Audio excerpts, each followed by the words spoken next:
내 인생에서 어렵다라는 것은 사람의 사고 방향이 늘 미래를 향해 있다는 거 알아요? 과거를 돌아볼 때도 늘 미래를 염두에 둬요.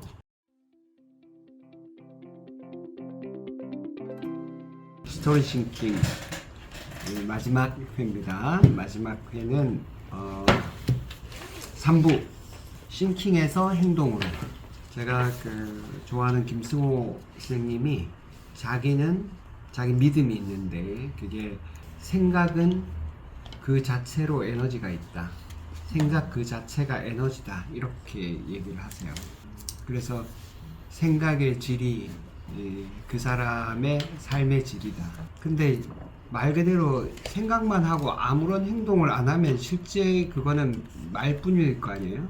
그런데 이제 이렇게 얘기하는 분들은 생각이 곧 어떤 결과를 만들어낸다라는 것에 대한 강력한 믿음을 가지고 있는 거예요. 우리가 자동차를 타는 것은 누군가 그런 생각을 했기 때문이죠. 처음에 바퀴를 어떻게 갖다 붙이고 어떻게 엔진을 갖다 붙이면 이렇게 타고 갈 수 있을 거다 누군가 생각했고, 비행기도 그렇고 저렇게 높은 건물들도 누군가는 그런 생각을 했을 거 아니에요.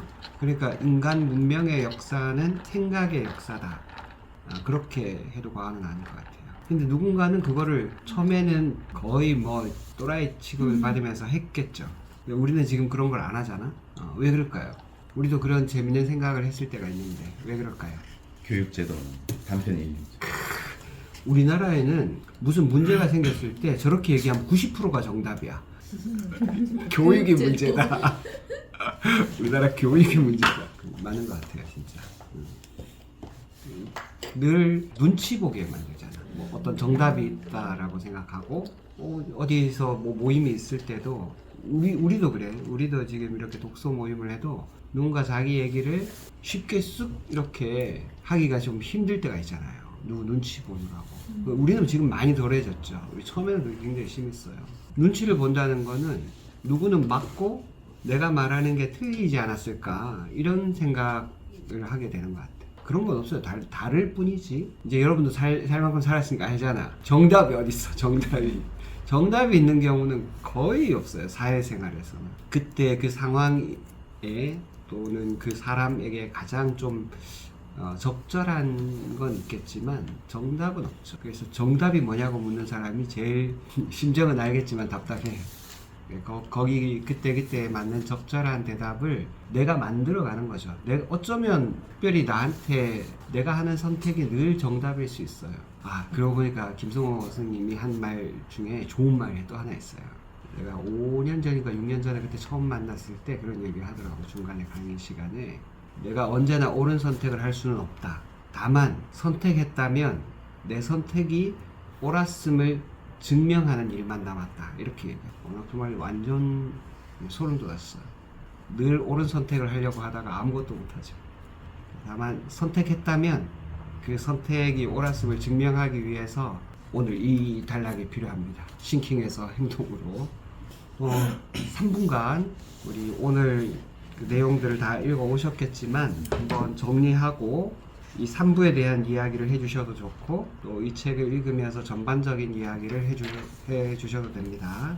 읽을 행동 사례를 봤을 때도 진짜 어렵다고 생각이 들었는데, 어려운 과제를 가지고 이제 해결해 나가는 그 매핑하는 게 읽었는데 어떻게 이렇게 할까? 라는 생각. 과제를 읽었을 때도 엄청 저걸 어떻게 해결해야 되나 그런 생각을 엄청 많이 들었는데 이 매핑으로 저렇게 조금씩 나가는 게 되게 엄청 신기했는데, 저도 이제 그 우연의 그래프? 우연으로 해서 이렇게 끊는 거 있지 않습니까? 왼쪽 손으로 그래프 만드는 거. 그걸 이제 하루마다 이제 출근해서 해보는데 그래프가 점점 비슷해집니다. 왼손으로. 그래서 항상 4시에 내려가 있고 좀 더 7장 7개 그 실험으로 그때 전에 한번 해봐서 살 빼는 걸로 했었는데 엄청 열심히 짰는데 내 행동이 많이 안 이루어지는 여기서 봤을 때처럼. 그래서 일단 매핑한다는 게 내 생각을 형상화시킨다는 거가 또 중요하고, 그 형상화했던 거를 행동으로 실천하는 게 엄청 중요한다고 느껴서 요즘에 다시 일주일 정도 다시 이제 운동 좀 하고 식단 좀 해보고 이제 하긴 하는데 그거 말고 이제 살 빼는 거는 이제 좀 단순하니까 이제 다른 과제를 좀 뭔가 한계를 생각해 봐야 되는데 막상 어려운 거를 하기가 싫어지는 느낌입니다. 어려운 생각을 하고 싶지 않다 이 생각이 자꾸 들더라고요. 어려우니까 알고 싶어. 그래서 일단 쉬운 거부터 해서 조금 그 진입 장벽을 좀 낮춰보자 라고 생각을 좀 그렇게 한번 해보려고 하고 전체적으로 이 책에 대한 감상평은 어때요? 전체적으로 저렇게 사례를 낸다는 게 엄청 대단하다고 생각하는데 저도 하려니까 어렵더라고요. 이해가 중간중간에도 안 되고 뭔가 계속 어려워서 7개 실험을 다 합쳐 놓으니까 더 어려워지더라고요. 그래서 제일 쉬운 것부터 좀 해보자고는 하고는 있는데 이게 하다 보면은 조금씩은 될 수 있을 거라 생각하고 계속 한 번씩은 봐야겠다 생각하고 있어요. 저는 어렵다는 말을 아예 안 써요. 안 쓰려고 노력해요. 가끔 무의식적으로 튀어나올 수도 있는데 어렵다는 말을 아예 안 쓰려고 해요. 내 인생에서 어렵다라는 것은 사람의 사고 방향이 늘 미래를 향해 있다는 거 알아요? 과거를 돌아볼 때도 늘 미래를 염두에 둬요. 내가 예를 들어서 경험이 없는 어떤 일들을 이렇게 만났을 때, 처음 하는 일을 만났을 때, 이거 어렵다라고 느끼면 대부분은 과거에 안 해봤던 거예요. 아니면 해봤는데, 한번 해봤는데, 그때 아주 뭐, 세게 당했다든지. 그러니까 그게 과거 기억이죠. 그러니까 내가 어렵다라고 판단하는 것은 과거 기억을 참조해서 지금 보니까 앞으로 해나가기가 어렵다 이렇게 생각이 되는 거거든요. 그러니까 과거에 기억이 없으면 뭐지? 하고 그냥 해보는 거예요. 애들은 그렇게 하거든. 그런데 과거에 안 해봤고 그리고 안 해본 것들을 하다가 어설프게 뭐 실수를 한다든지 뭐 이렇게 하면 낯뜨겁거나 내가 뭐 좀 모자란 사람처럼 취급받거나 이러면 이걸 해보기가 좀 두려운 거죠. 그래서 어렵다라는 말이 나는 생겼다라고 믿어요. 그 실제로는 어려운 건 왜냐하면 내가 어렵다라고 얘기를 하고 나면 이게 그러면 쉬워지냐? 내 목표가 중요하잖아. 나는 이런 그 멋진 방법을 이용해서 내 현실적으로 가지고 있는 문제들을 해결하고 싶은 게 내 목표잖아. 문제는 내가 어렵다라는 단어를 내뱉는 순간 문제가 진짜 어려워져요. 해결하기가 더 어려워질 뿐만 아니라 보고 싶지도 않아. 그러면 내가 문제 해결에서 더 멀어지죠. 그래서 이런 단어를 안 씁니다.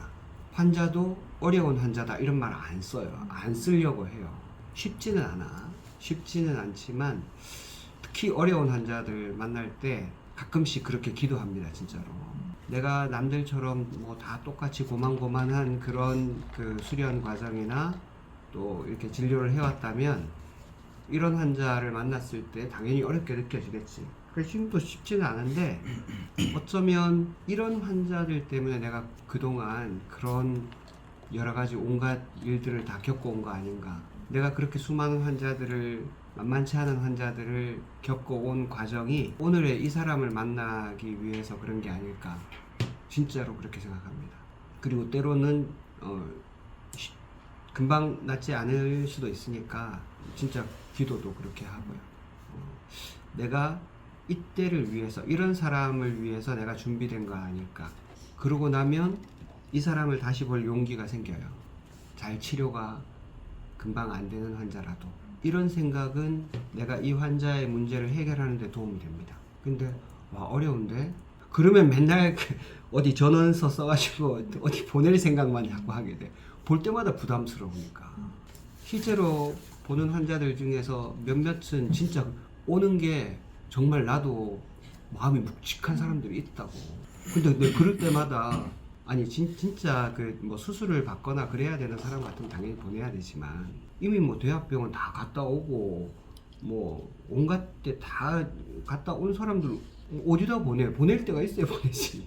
어쨌든 내가 여기서 해결해야 되는 거야. 여기가 어쩌면 나는 그냥 여기 그 동네에 있는 그냥 개인 의원이지만 이 사람한테는 여기가 낭떠러지일 수도 있잖아. 더 갈 데가 없는데. 그 내가 버텨서야지.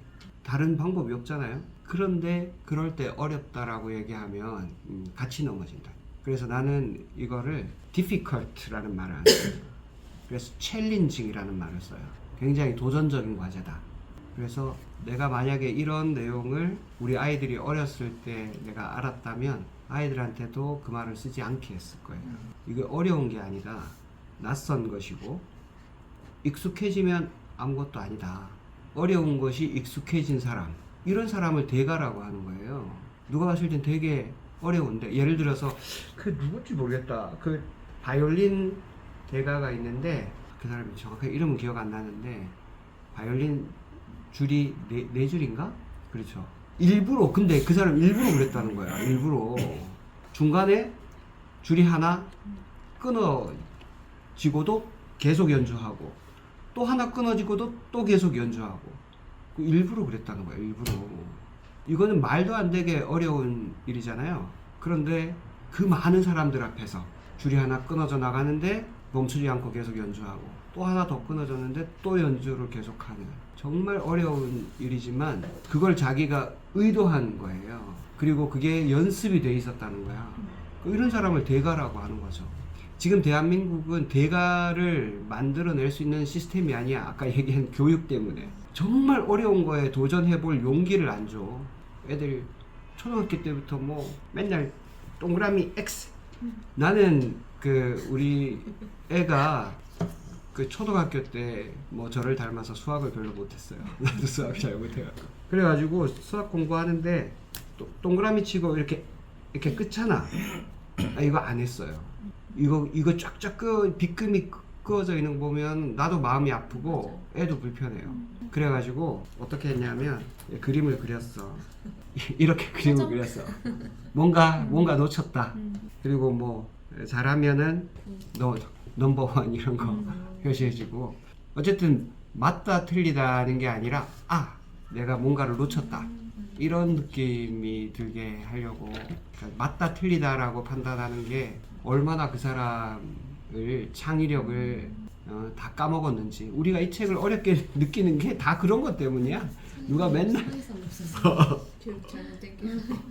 맨날 그러니까 누가 나보다 더 나이 많은, 경험이 많은 선생님이나 부모가 자꾸 틀렸다 하니까 생각을 해볼 여지가 없는 거죠. 우리도, 문제는 우리가 그렇게 자라왔기 때문에 우리 애들한테도 똑같이 그렇게 한다는 거야. 그러니까 사회가 먹고 살만한데도 재미가 없어. 뭐 하고 싶으냐고 묻는데도 대답을 못하고, 뭐 먹을 때 기분이 좋냐고 물어도 열에 5이 대답을 못해요. 뭐 먹을 때 기분이 좋냐고 물어도 엄마 눈치 보거나 진짜 아무 생각이 없거나. 그리고 심지어는 암 환자분들도 어떤 거 할 때 제일 평화롭고 기분이 좋으세요? 어떻게 할 때 제일 살맛이 나는 것 같아요? 모른다는 거야. 어떻게 그렇게 살지? 대한민국이 그래서 먹고 살만하지만 우울한 이유가 있어요. 세계에서 가장 자기 자신이 위험한 나라. 다른 사람들보다 내가 무서워. 나를 잘 모르면 다른 사람이 내 죽일까봐, 밤길 가다가 뭐 누구 만나면 어떤 사고 날까봐, 그런 거는 10만 명 중에 1명이고 내가 나를 죽이는 게 10만 명 중에 30명이에요. 나 자신이 저 사람보다, 밤길에 걸어오는 저 사람보다 내가 30배나 더 위험해요. 그러니까 밤길이 무서운 게 아니라 자기를 모르는 게 더 위험한 거예요. 지금 뭔 얘기를 하다가 어렵다. 어려운 거 아니다. 어려운 거 아니고 챌린징한 거다. 낯설다. 그렇게 단어를 바꿔보면 삶도 좀 바뀔 거라고 생각해요. 방금 저희 아들이 제가 오늘 아침에 일찍 온다고 학교에 못 태워다 줬는데 혼자 가는 방법을 몰라요. 그러니까 중요한 거는 버스를 타고 가기로 했는데 버스비가 없어. 그럼 당황했어. 그럼 어떻게 할 것인지. 그래서 제가 그냥 택시를 보내주겠다 했는데 뛰어가겠대요. 근데 생각해보면 택시를 기다리고 타고 가는 게 더 낫지 싶은데 뛰어가겠다길래 알아서 하겠어요. 아니 근데 그런 별거 아닌 순간에도 당황하고 어떻게 될지 모르고. 맞아. 버스 탄 경험은 많지는 않지만 그래도 해봤던 거거든요. 근데 저는 생각하기에 되게 답답해요. 왜 저렇게 걸어가려고 그러지? 우리 답답했겠다. 아이 어렵다고 생각하는 거에 조금 그렇고 저도 그거 뭐지 항상 별표를 쳐줬어요. 짝짝 끄는 거 싫어가지고. 맞아. 예, 좀 저도 그런 거에 대해서 애들이 많이 속상하고. 전 책에서 되게 좀 와닿았던 거는 간디 그 명언 되게 좀 있긴 하던데 그 세상에서 보고 싶은 변화가 있다면 당신이 그렇게 변화하세요라고 하는데 여기서도 세상을 바꾸려고 하지 말고 내 자신부터 바꿔라. 근데 그 자신부터 바꾸는 게 쉽진 않은데 저도 조금 많이 노력하고 있거든요. 근데 저도 뭐라 그래야 되지? 진짜 어려운 거 있으면 좀 피하려고 그러고 겁도 많고 제가 이렇게 차 타보면서 생각해 보던 건데 전 자전거도 못 타요. 넘어지는 게 싫어서 안 배웠어요. 그리고 버지점프도 잘 못하고 무서운 놀이기구도 못하고 그 바다도 무서워하고 되게 뭘 무서워하는 게 많구나. 무서워하는 게 되게 많아요. 근데 제가 번지점프도 해봤고요. 그 자전거도 타봤고 근데 이렇게 차 오는 데는 못 타요. 너무 이렇게 갑작스러운 변수가 많아서. 근데 평지 이런데 그냥 타는 거는 또 타는데 근데 그게 제 생각 하나 바꾼 거거든요. 그냥 나는 정말 무섭지만 한번 해봐야 되겠다라는 생각을 딱 바꿔먹으면 해요. 번지점프도 그때 올라갈 때 진짜 무섭거든요. 우리는 이제 그때 계단 타고 올라가면 저는 높은 데도 무섭잖아요. 그냥 이렇게 봐도 무섭잖아요. 맞아. 근데 눈 한 번 깜빡 그냥 한번 감고 나면은 끝날 거라 생각을 한번 또 해보니까 또 하겠더라고요. 그래서 뭐 그런 것도 한번 해보고 이렇게 해보면 아, 내 생각 하나 바꾸면 되는데 라는 생각을 많이 해봤어요. 그래서 이제 여기 앞에서도 보면은 이렇게 242쪽에 분열된 조직을 연결하면 다름을 인정하며 포용하는 리더십. 그러니까 저도 다른 거를 잘 인정을 못했는데 원장님께서 그때 그걸 다 이해하면은 내 그 그릇이 커진다고 하셨잖아요. 그래서 조금 다름을 조금 이해해 보려고 그런 것도 많이 생각을 해봤던 시간이었던 것 같아요. 이 책을 읽으면서 뭐 쉽진 않겠지만은 근데 조금 저도 받아들이기 힘든 거는 그런 건 진짜 다르지만 그 사람이 나쁜 감정을 가지고 행동하는 거는 정말 못 받아들이겠더라고요. 뭐 다른 사람을 이렇게 뭐 해코지한다든지 이런 거. 이렇게 막 저는 뭐라 그래야지 제가 한 번도 그래 본 적이 없어서 제 주위에 그렇게 많은 사람이 그렇진 않지만 없던 얘기를 만들어내고 살을 붙이고 이렇게 막 이간질 시키고 이런 거는 이해할 수 있는 범위는 아니잖아요. 네, 그런 사람들까지는 제가 이해는 못하겠어요. 이해하기가 네, 어렵지요. 네. 그래서 그래. 다른 사람 나하고 다른 것을 이해하면 엄청 좋죠. 그러면 내가 커지는 거 분명해요. 근데 내가 생각보다 그렇게 이해력이 높지는 않아. 나도 그렇게 여유가 있는 사람은 아니고. 그래서 몇 번은 생각을 해보지만 그러니까 의도적으로 막 말을 바꾸거나 막 이렇게 해서 누군가를 불편하게 만들고 막 그 사이에서 자기 이익을 취한다든지 이런 게 뭐 아무리 해도 우리 잘 이해는 안 되잖아요. 이럴 때는 받아들이는 거예요. 받아들이는 거. 세상이 공정하거나 세상이 다 나 마음하고 좀 그래도 어느 정도는 비슷하지 않을까? 사람들이 다 최소한의 그 선량한 양심은 있지 않을까라고 생각하는 게 이게 굉장히 어리석은 생각이에요. 우리가 사는 세계는 기본적으로 여기 다 동물들이에요. 다 동물들. 우리가 기본적으로는 사람 이전에 동물이라는 걸 인정해야 돼. 우리 투표 한번 보잖아. 저게 정치가 어쩌면 사람이 문화를 이루어가지고 이렇게 살아가게 된 가장 큰 동기가 정치거든요. 서로 다른 사람들이 만나가지고 서로 목적도 다르고 한데 이렇게 합의하잖아.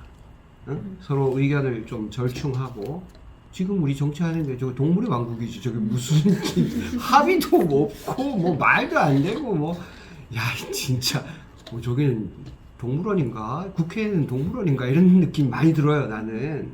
근데 신기한 거는 그런 사람들을 뽑아놓고 그런 사람들의 지배를 받고 있는 것도 되게 신기해. 말도 안 되죠. 아 진짜 우리 주변에 내가 아는 사람을 봐도 저 인간들보다 100배는 나은 사람들이 많거든. 근데 그런 사람들은 저런 사람들이 만든 법에 따라 가지고 늘 제한을 받고 울고 웃으면서 뭐 그렇게 산다고. 저거는 뭐 법 바깥에 있는 인간들처럼 범죄를 저지르고 말도 안 되는 조작을 하고 막 이렇게 하면서 살잖아. 우리는 뭐야? 지네들이 만든 법 속에서 이 진짜 돌아보면 정말 기분이 더럽죠. 이게 현실이라는 거예요. 사회가 정의로워야 된다고 생각하는 건 정말 큰 착각이에요. 사회는 정의롭지 않습니다. 부조리한 게 사실이에요. 일단 이거를 받아들이고 시작하는 겁니다. 이게 기분 나쁠 수 있죠. 기분 나쁜데 나도 기분 엄청 들어. 선거할 때마다 기분이 진짜 너무 속상한데 이게 현실이에요. 이런 현실 속에서 우리가 살고 있다는 거를 일단 인정하고, 그럼 나도 그 인간들과 같이 동물의 세계처럼 나도 살 건가? 이 동물들이 우글거리는 속에서도 나하고 같은 뜻을 가진 사람들을 만나고 그 속에서도 내가 안전하게 사는 법을 익히는 게 나는 지혜라고 생각합니다. 나하고 다 비슷한 사람, 상식을 가진 사람, 뭔가 말이 잘 통하는 사람, 그런 사람들을 만날 거라고 기대하면 안 좋아요. 그러면 매우 사는 게 힘들어요. 저런 인간들이라도 있어가지고 우리가 전쟁 안 나고 사는 것만 해도 다행이다. 맨날 거리에 도둑이나 강도떼가 넘쳐나지 않는 것만 하더라도 다행이다. 우리나라가 정말 그래도 살기가 좋은 게 카페에 가서 책이든 뭐 노트북이든 이런 거 놓고 가도 아무도 안 가져가잖아. 사실 우리 국민들이 진짜 대단한 민족이라니까. 정치만 빼고 국민만 놓고 보면 정말 대단해요. 근데 가장 취약한 게 편가르면은 막 이상이죠. 그래서 기본적으로는 이 세계의 기본적인 디폴트 값은 부조리다. 부조리를 인정하는 것이 삶의 지혜다, 지혜. 다 내 마음 같을 줄 알고 뭐 이래저래 해보지만 안 그렇다. 정말 그런 사람을 만난 거, 만약에 내가 그런 사람을 만났잖아. 실제 우리 병원의 직원들 중에는 나 그런 사람이 있거든요. 와, 이런 사람도 있구나. 정말 나하고 마음 너무 비슷하다. 그런 느낌 많잖아요. 그리고 내가 여기서 개원하고서 7년, 저쪽 다사에서 개원하고 5년, 지금 합하면 12년이 넘었는데 점점 더 그런 사람들의 비율이 높아져요. 처음 만났을 때 우리 간호팀 중에 어떤 사람이 있었냐면 병원 들어오다가 저기 출근하는데 병원의 문에 이제 손이 낀 거야. 너무 불편하고 아플 거 아니에요? 그래도 손이 끼었으니까. 그럼 뭐 골절이 되거나 그런 건 아니거든. 그냥 끼어서 좀 아팠어. 근데 조금 보니까 사람이 없어. 거기서 집에 가서 안 와. 그게 퇴사야. 연락이 안 돼. 그래가지고 나는 어디 다쳐가지고 많이 아픈가? 어디 병원에 갔나? 뭐 싶어가지고 저는 전화를 안 받아. 그 다음 달에 월급날 와가지고 월급을 받아가고. 근데 끝이라니까. 반나절. 이게 뭔가 싶어가지고. 그런 사람도 있었다니까.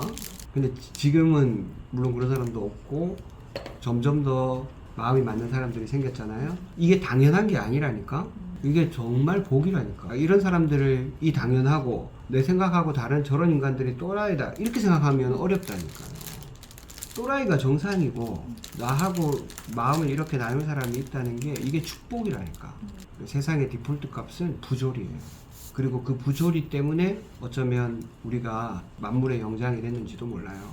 이제 마지막 싱킹에서 행동으로까지 읽으면서 쭉 읽으면서 정말 창의력이 부족했다. 그게 정말 많이 느껴졌고, 그래도 이렇게 뭐 어렵고 이게 무슨 말이야 하는 와중에도 그래도 막 7단계까지 해나가본 게 조금 뿌듯했어요. 그래서 저는 이 마지막까지 느끼면서 읽으면서 느낀 게 그래도 해본 사람은 좀 다를 거다라는 생각이 있었고, 245쪽에 보면은 살면서 무언가를 자신의 의지로 해낸 적이 있는지, 특히나 젊은 시절에 한 번이라도 해냈는지 여부가 인생의 질을 결정한다고 해도 과언이 아니다. 이게 정말 젊은 사람들은 이걸 정말 공감할 거예요. 스스로 뭔가를 해본 적이 생각해보면 뭐가 있는지 잘 모르겠어요. 그래서 이번에 막 청년 적금 이런 것도 있었거든요. 그것도 이제 2년 동안 청년이 이제 꾸준하게 이렇게 돈을 넣는 건데, 그거를 끝나고 나니까 청년들이 돈도 돈이지만 이게 자기가 2년 동안 이걸 꾸준하게 넣었다는 걸 엄청 뿌듯하게 생각했대요. 저도 맞아. 그렇고. 그래서 그런 거에 있어서 이게 해본 사람은 이 뿌듯함을 알기 때문에 인생의 질 결정을 한다, 이 말이 되게 와닿았었고요. 저도 똑같은 쪽인데 242쪽에 서로의 언어를 이해하지 못해 충돌과 갈등이 반복한다. 내 양쪽의 지성이 필요로 하는 스토리 창작 능력을 기르기 시작한 사람은 분명히 조직을 연결함으로써 다름이 인정하여 효용하는 리더십을 동시에 익히게 된다. 이런 스토리 창작을 하고 좀 창의력이 있는 사람은 분명히 뭔가 다른 사람들도 포용하고 그렇게 되는 게 저는 여기서 좀 느껴졌어요. 그래서 살아가면서 분명히 뭐 어려운 일을 해결해 나가야 될 때도 있을 거고 뭔가 선택을 해야 될 때도 있을 거고 그럴 때 있어서 이 책이 한번 생각이 날 것 같아요. 그래서 7단계 중에 한 개라도 내가 해보고 그걸 좀 생각하게 되잖아요. 뜯고 막 적다 보면은 그러면 또 결정이 나지 않을까 이런 생각이 들었어요. 저도 이거 계속 좀 저도 반복을 해보려고 그래요. 최소한 1년에 한 번은 이 책을 읽어봐야 되겠다 이런 생각 들고 어떤 해내야 될 과제가 생겼을 때 그게 작든 크든지 간에 좀 연습을 더 해봐야 되겠다. 실제로 이렇게 한 사람들은 어떤 게 좋아지는 줄 알아요? 우리가 정부 지원 과제 같은 게 있어요. 특히 젊은 사람들은 꼭 생각을 해봐야 됩니다.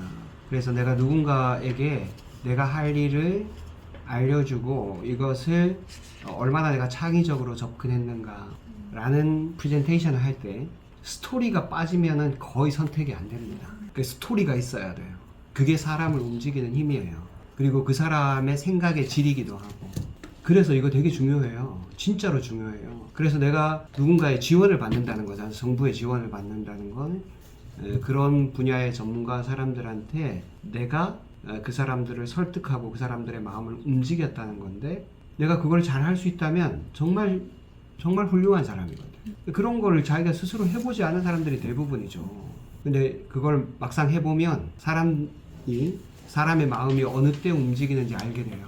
저도 이거 여러 번 해봤는데 그래서 스토리 라인을 쓰고 누군가에게 발표해보고 누구의 마음을 움직여보고 하는 거는 정말 대단한 일이에요. 이걸 학생 때부터 해봐야 돼. 사실은 학교에서 이거 해야 되는데 안 하죠. 정답이 있다고 생각하니까. 저도 마지막 얘기를 하면 아까 얘기한 것처럼 내가 스스로 의지로 해낸 거 그게 진짜 삶의 질을 결정한다. 근데 나이가 이렇게 될 때까지도 한 번도 자기 스스로 뭔가를 해본 적이 없는 사람도 있어요. 그러니까 아무런 발전이 없죠. 아까 그 어렵다는 이야기 다시 하면 어렵다 쉽다. 자 그러면 어렵다 쉽다로 단어를 정했어요. 어려운 건 나쁜 거고 쉬운 건 좋은 거다 이렇게 생각하기 쉽죠. 근데 자기 삶의 질을 한번 생각해 보세요. 내 삶의 어떤 성취는 쉬운 일만 계속 따라갔어. 어렵다 쉽다 중에서 내가 계속 쉬운 걸 선택했어. 내 삶의 질은 어떨 것 같아요? 평균이거나 평균 이하거나 그렇겠죠. 그러니까 이게 언어가 주는 모순이라니까. 어렵다 싶다. 내가 어떤 일을 딱 만나는데 어려워. 아 싫어. 그럼 쉬운 거 선택했죠. 그럼 그 다음번에는 쉬운 걸 선택하기가 더 쉬워져요. 또 쉬운 걸. 근데 세상 일이 그렇게 쉽습니까? 그러면 사는 것도 아니지. 세상 일이 다 그렇게 쉬우면 처음부터 어려운 걸 선택할 수 있는 용기가 좀 필요해요. 그러니까 아이들 근데 어릴 때는 어렵다 쉽다 이런 개념 별로 없거든요. 그냥 하루 종일 뭐 레고 블록을 맞추거나 뭘 해도 하루 종일 하고 있을 수도 있거든. 근데 이제 부모가 볼 땐 답답하죠. 야 숙제해야지. 하루 종일 그것만. 어제 내가 강의를 들었던 그 우리나라 그 이커머스 시장의 거의 왕자라고 하는 프랭쿨이라는 업체가 있어요. 거기는 이제 인터넷 쇼핑을 연결해줘. 그러니까 우리는 그 왜 쿠팡이나 뭐 이런데 그 사업자들이 대기업들 제품들도 많잖아. 그러면 대기업이 그런 데다가 물건을 막 이렇게 올려놓으면 우리가 그걸 사는 줄 알았어. 안 그렇대? 대기업 말고 그거를 연결해주는 셀러들이 있어요. 파워 셀러들이 있어요. 이 업체가 그 파워 셀러야. 와 진짜 장난 아니더라고. 맨 똑같이 이커머스를 하는 다른 대표가 있었어요. 근데 이분이 그거를 전부 다 전산화 해가지고 물류하고 재고 관리하고 심지어는 그런 각종 사이트에 온라인 그 장터에다가 그 이미지를 어느 정도 크기, 그 다음에 글자는 어떻게, 그 다음에 거기에 뭐 저기 사은품으로 뭐 끼워 넣는 건 어떻게 강조하고 이런 것들을 디자이너가 다 만들잖아요. 그 얼마나 잘 보이는가에 따라 가지고 이 판매 이게 막 달라진다고 하거든. 근데 이거를 다 AI가 하는 거야. 그리고 어떤 물량이 빠지면은 빨리 다른 걸로 채워 넣고 이거를 24시간 AI가 모니터링 하면서 계속 하는 거야. 그 직원이 얼마 없어. 그리고 그 디자인을 AI가 다 알아서 추천해 주기 때문에 영업 사원들이 한다는 거야. 디자이너가 안 하고 클릭 몇 개만 하면은 다 이게 된다는 거야. 재고 관리, 심지어는 각 부서별 회식비 이런 것도 다 전산으로 다 관리가 되더라고. 너무 멋지대. 진짜 놀랐어요. 그러니까 팡은 요새 뭐 알리나 테무 이런 것들이 나와가지고 위협을 받잖아. 근데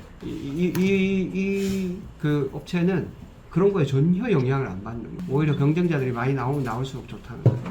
와, 내보니까 쿠팡보다 더 대단한 회사대. 여기는 알리, 테무 이런 거 나와도 끄떡도 안 해요.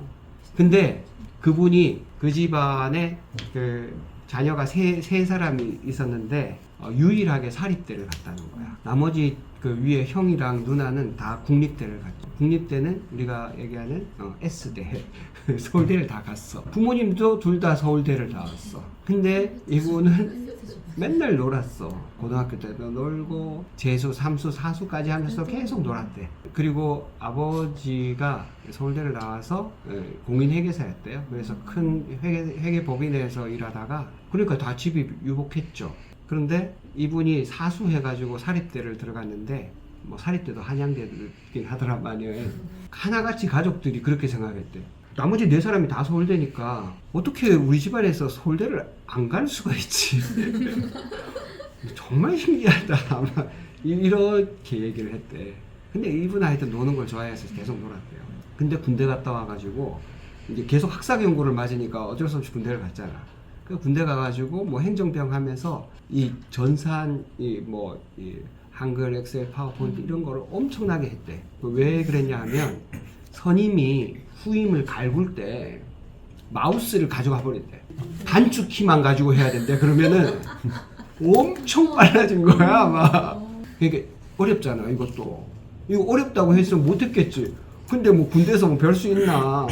해야 되니까. 그러니까 진짜 빠르다는 거야. 그러니까 이분이 심지어 컴퓨터 공학과도 아니야. 근데 그렇게 어려움을 지나온 경험이 있으니까 그 경험을 바탕으로 집에 딱 이제 제대해서 와 보니까 IMF 때 쫄딱 망했네. 이분이 회계법인에 있다가 아버지가 회계법인에서 퇴사하고 금융회사를 차린 거야. 근데 IMF가 터진 거야. 쫄딱 망했네. 등록금을 줄 돈이 없다는 거야. 너는 어쩌자고 사립대를 가가지고 등록금도 비싼데 서울대면 뭐 어떻게 해보겠지만 줄 돈이 없다.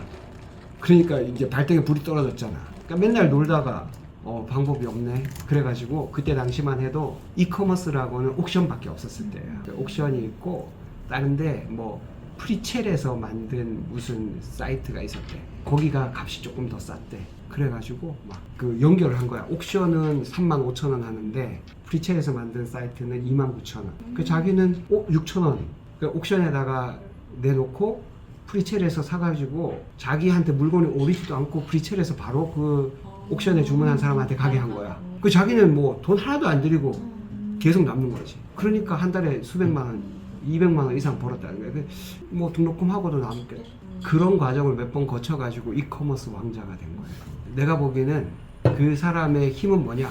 어려운 거를 그냥 어렵다고 하지 않고 그냥 하는 거예요. 그리고 그 속에서 이 문제를 자기가 끝까지 자기는 해결해낼 수 있다고 봤다. 그러니까 전부 다 돈 되는 것만 보이는 거예요. 그러니까 이 기업은 불황이 없어. 왜냐하면 여기서 판매한 거를 중간에 자기들이 수수료를 먹는 거니까 원가가 안 들어가. 매출액이 전부 다 수익이야. 보통은 어디서 사가지고 재고를 팔아야 되잖아. 그런 게 없어. 우리가 어렵다라고 생각한 게 실제로는 우리가 생각을 안 한 것일 수도 있다니까. 그리고 그 사람의 밑바탕은 수 없는 반복. 우리가 지금 이 책이 굉장히 창의적인 얘기를 하고 있는 것 같지만 창의력의 밑바탕은 반복입니다. 반복. 내가 기본적인 생활을 하는 데 있어서 반복을 통해 가지고 어느 정도 경지에 이르지 않으면 이거 안 돼요. 자기 컴퓨터 공학과도 아닌데 이 사람 그 많은 프로그램들을 자기가 다 개발했어. 그냥 책 보고 그냥 하는 거야. 책 보고도 할 수 있을 만큼 지금 우리한테는 정보가 너무 많다니까. AI도 지금 얼마든지 인터넷을 보고 할 수도 있어요. 포토샵도 인터넷 보고 할 수 있고 동영상도 인터넷 보고 만들 수 있어요. 엄청나게 많은데 안 하는 거라고. 내가 안 찾아보고 안 하는 거라고. 안 하면서 탓하면 안 된다고. 옛날엔 찾아볼라 해도 뭐 없잖아. 없어서 진짜 어려웠거든요. 지금은 너무 많아. 얼마나 친절한 사람들이 많은지.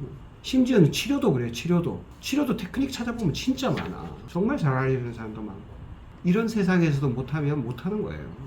그러니까 이건 못한다기보다는 안 찾아보는 거라니까. 안 찾아보는 거. 어렵지 않습니다. 지금 안 찾아보고 있을 뿐이야. 그리고 심지어는 어제 그 사람 그 사장님이 그 발표하는데 자료들을 전부 다 AI로 이미지를 다 만들어봤더라. 그래서 거기는 디자인 팀이 많으니까 일러스트레이터들이 다 그려준 줄 알았는데 아니래. 그냥 그 구글에서 만든 거 있죠. 그 델리든가 뭐 그걸로 해가지고 자기가 그런 장면을 글로 입력하면 다 그림 만들어줘. 그거 가지고 다 자료. 정말 효율적으로 살더라. 그러니까 스토리가 창의적인 결과로 이어지는 것, 싱킹에서 행동으로 바뀌어지는 것은 나는 뜻밖에도 이게 반복이라고 생각해요. 그리고 그 반복을 통해 가지고 벌어놓은 그 시간을 내가 얼마나 놀면서 창의적인 것으로 연결하는가, 그것이 여러분들의 경쟁력이 될 거고 여러분 다음 세대에도 이게 경쟁력이 될 거다, 그런 생각입니다. 반복을 무시하면 안 됩니다. 창의적인 거 생각하다가 맨날 머릿속으로만 생각하고 있으면 아무것도 안 돼요. 손으로 늘 반복하면서 머리로서는 틈틈이 수영하다가도 생각나고 애들하고 저기 얘기하다가도 생각나고 그럴 거예요. 이상입니다.